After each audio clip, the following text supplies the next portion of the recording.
On the morning of August 1st, 1966, shots ring out from the observation deck of the clock tower on the University of Texas campus. It marks the infamous beginning of the modern era of mass shootings in America.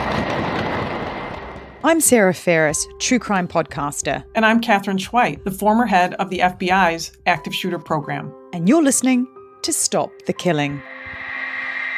Hi, fellow podcast followers. This is Katherine. I just wanted to touch base with you today because of the shooting that occurred in Kansas City yesterday. Just to bring everybody kind of up to speed, in case you were on the other side of the planet or something, the Kansas City Chiefs won the American football Super Bowl over the weekend. And so it was quite a celebration. And today is a Thursday, Wednesday. Yesterday, there was a plan to have a parade in Kansas City to celebrate. The team was there, the mayor was there, the governor was there. And there was a short parade route, maybe a mile long or so. And they had about 1 million people there. And the parade route went down a main straightaway and then ended near Union Station, which is a classic old building in Kansas City, Missouri, in the center of the country. After the parade ended, there was a shooting by the Union Station, and it involved some individuals who knew each other. So probably gang warfare or, people who are opposite sides of the world in terms of their opinions about, whether you said something wrong about my girlfriend or that kind of thing. But what happened is guns came out. Kansas City has a concealed carry, allows anybody who has a handgun to carry it. And what happened is in the exchange of gunfire between these individuals, which I'll tell you how many, but we don't know yet. The police chief just had a press conference. At least one person was killed. There were as many as 21 others injured, and many of those injuries were not life-threatening, but about half of the injuries involved minors in some way or another. And I think 8 of them had what medical personnel called immediate life-threatening injuries. So the shooting occurred at about 1:30 in the afternoon. The parade was, of course, earlier, but there were still thousands and thousands of people downtown. There were 800 police officers there. 3 people were detained, and no one has been charged yet. But I think most importantly, I wanted to mention that there was a disc jockey radio personality from Missouri, Kansas City radio, KKFI 90.1, Lisa Lopez Calden, and she was murdered. She was there with her husband and her adult son, very loyal Kansas City fans, and like everybody there, dressed in the colors of Kansas City, which includes red. And so she was killed and all these other people were injured. There's a children's hospital there. They took a lot of people and the investigation is ongoing. So, where do we go from here? Where we go from here is that law enforcement, including federal and state county officials, are going to do the investigation. This is a Kansas City Police Department investigation. Kansas City has had a lot of practice with violence, gun violence and murder in their city. Unfortunately, it has occurred. But I guess I'd point out that, maybe 20,000 people die a year in homicides in the United States through gun violence. So Kansas City's not alone, but very much the chief has already said that they thought there was no terrorism nexus, that this was their preliminary investigation indicated this was just individuals in a kind of a criminal conflict in nature between the individuals. So I wanted to mention that first because the investigators are going to move from here. They've asked for anybody who has video coverage from their cell phones to share it with them. This is where their law enforcement partners will help. The FBI is pretty good at pulling video and synthesizing it and getting back the relevant parts. As our other departments, I don't know exactly what the FBI is doing right now. I know they've offered their assistance. Alcohol, tobacco, firearms, and explosives component for the federal government, the ATF. They're going to obviously be the ones who are going to be tapped to ask, what about the guns that were found? They said several handguns found at the location, or in and around the location of the single shooting location. There's a lot of rumors going around about multiple shooting locations or people who were firing in different areas. There's one shooting location at Union Station, just so that everybody understands that. And the parade had ended already, and it ended at Union Station. And the Kansas City Chiefs, for instance, were in a couple of double-decker buses. And, they had already left the scene. Many people were leaving the scene, including going to Union Station to go home, because this was a huge celebration. So I guess I wanted to point out that the investigation is ongoing, but also it's going to take a little time. They'll charge somebody. They have some minors in custody. So probably, it's going to be a day or two. They have to charge them or they have to release them under the law. So we will see charges probably shortly if they can determine. That's the franticness of investigating a criminal case. Right now, you have to be as quick as you can to try to determine, while you still have somebody in custody, whether or not they were involved in the shooting, whether there are witnesses to that shooting, and somebody can identify an individual as shooting towards an individual. I think two things I wanted to bring up right now, maybe three things. One is this situation in America. I feel like this is a situation where this might prompt everybody to feel like they're never going to be safe. And everyone who has a gun, which there are millions and millions of people who really, maybe just bought a gun, they don't even carry it or know how to use it, are going to feel like they should take their gun and carry it with them. And I want to caution the world of gun owners in the United States, of which I'm one, to be very circumspect about when and where you carry a gun.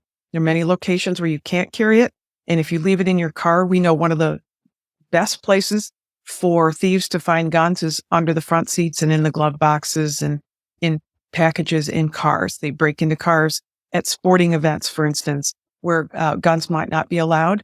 And you bring your gun to a sporting event, you leave it in your car so you have it there on your way to and on your way back. Well, thieves know that.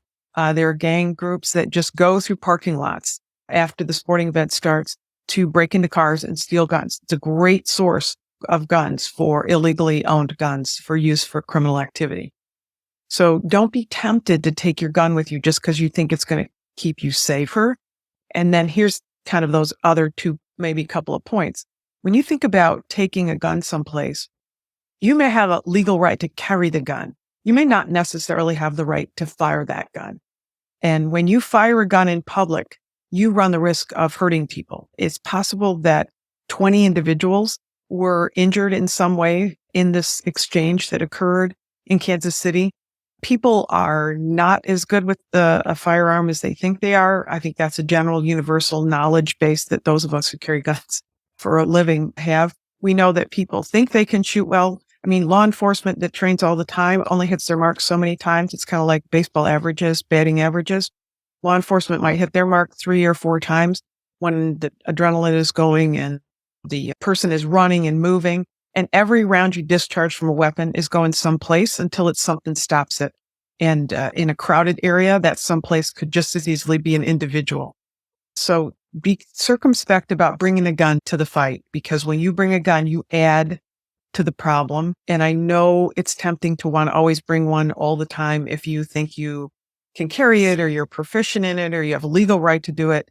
And I get that because I can carry one and I'm proficient in it and I have a legal right to do it, but it's not always wise. And so don't let an incident like this that's high profile make you suddenly think that your, season tickets to the basketball game means you should be carrying your gun every time you go and every time you come back.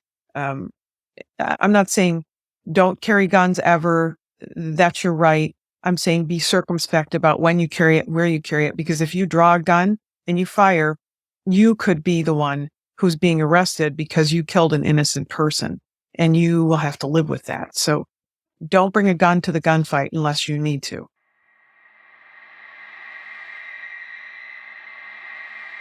So the other thing that I've had a lot of people ask me about just in the last 24 hours is, oh my gosh, no place is safe.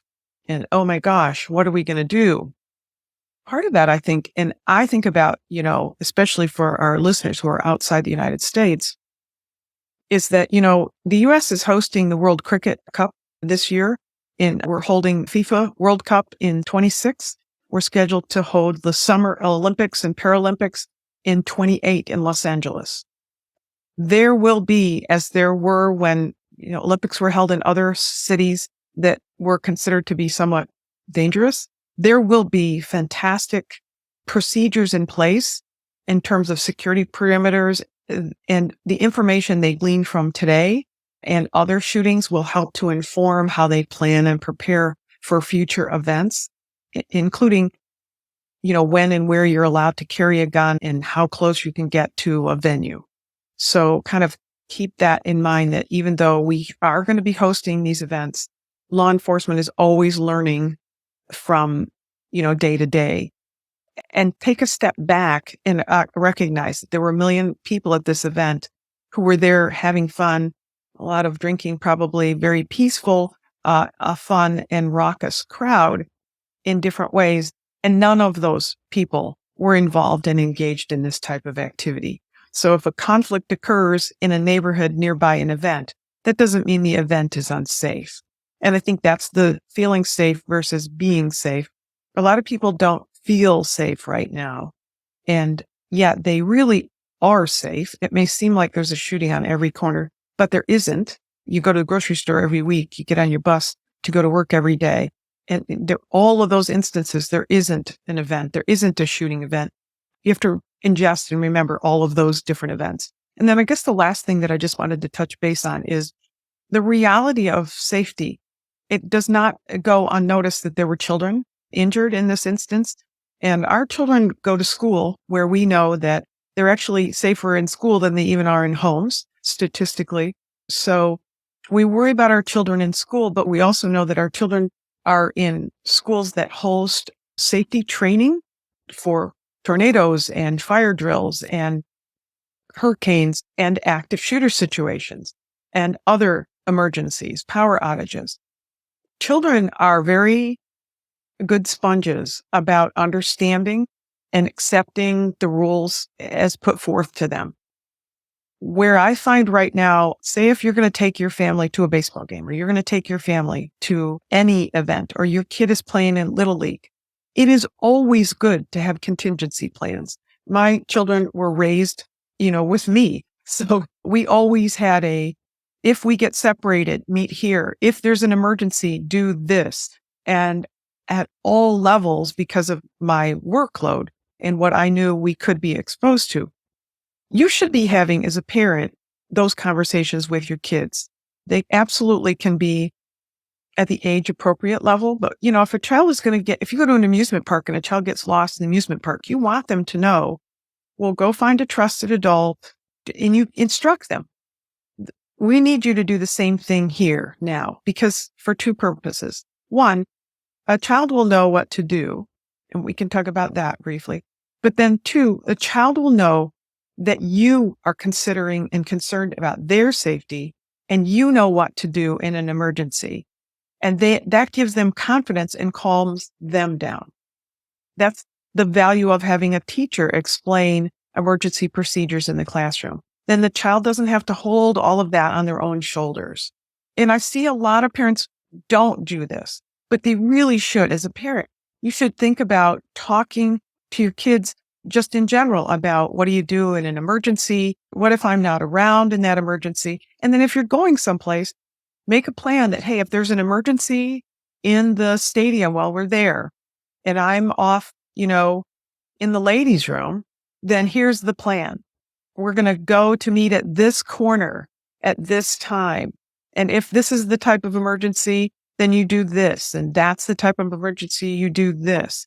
So create a plan for your family that allows you to know what to do if you're individually located someplace, and also to know what to do when you're together.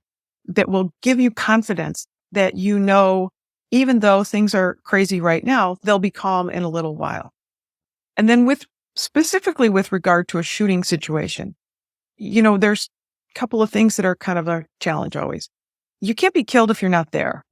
So the run, hide, fight was adopted by the federal government for a reason. Run is the important part. Get out of the scene, get out of the area if you can. Yes, bullets move faster than people can run, but people aren't as accurate with guns as they think they are, but also random bullets flying someplace. You want to be as far away from it as you can. So if you hear gunshots, first of all, stop thinking it's fireworks. It's not. Gunshots are pop, pop, pop, pop, pop. Fireworks are crackles, right? So they're different sounds. And if you hear that, get to someplace safe or leave the area if you can. When people leave the area in a panic, we have just as many injuries of people tripping, running over themselves, falling, breaking a wrist. That is going to happen when people panic. People run and there's a potential for injury. So make a plan to say, okay, here's what we're going to do. This is the best door to go out. If you can't get out that door, go to this direction. And when you get outside, we're going to meet back at this corner of 45th and Main if we can. And that way we'll all get together. We can get in our car, we can get on transportation, and we can go home. If you can't meet there, go to here and create another location that might be in a restaurant or something like that. And make sure that if people have cell phones, that you have the ability to text each other. Put a group text together of whoever's in your crowd. And then you can text and say, I'm at 45th and Main. I'm okay. And that takes everybody's stress level down. So you can get contact with people right away and know that even if you can't connect up, they're safe. So making a plan is a good idea. We ask our schools to do that for our children. We expect our businesses to do it in case there's an emergency while we're shopping. I ask you to expect that of yourself and your families and those around you. Make a plan. It's a good idea. It's a good idea long before we had to worry about shootings, but it's a fantastic idea now that we do have to worry about shootings.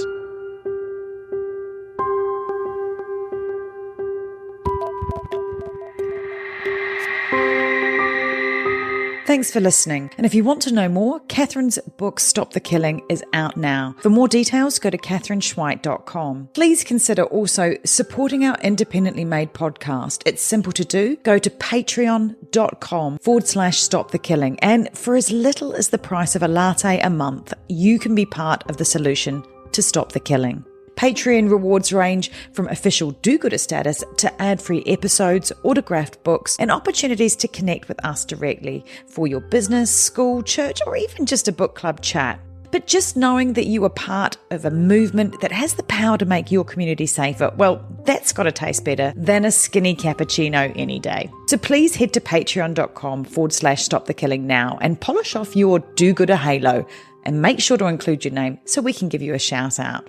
This podcast is a community podcast production. That's con with an N. If you want more content, then head over to Community Podcast at Instagram, where you'll find trailers on more binge-worthy true crime, like the award-winning podcast Conning the Con. And check out our show notes for all the links mentioned. Finally, if you want one takeaway action that you can do right now that can help make our community safer, please share, rate and review this podcast wherever you listen. Everybody needs to know that they hold the keys to see something and say something. Together, we can stop the killing. It's one of those things you hope never happens, but you better train for it because it will happen, and it will happen in places you wouldn't expect. Be ready for it.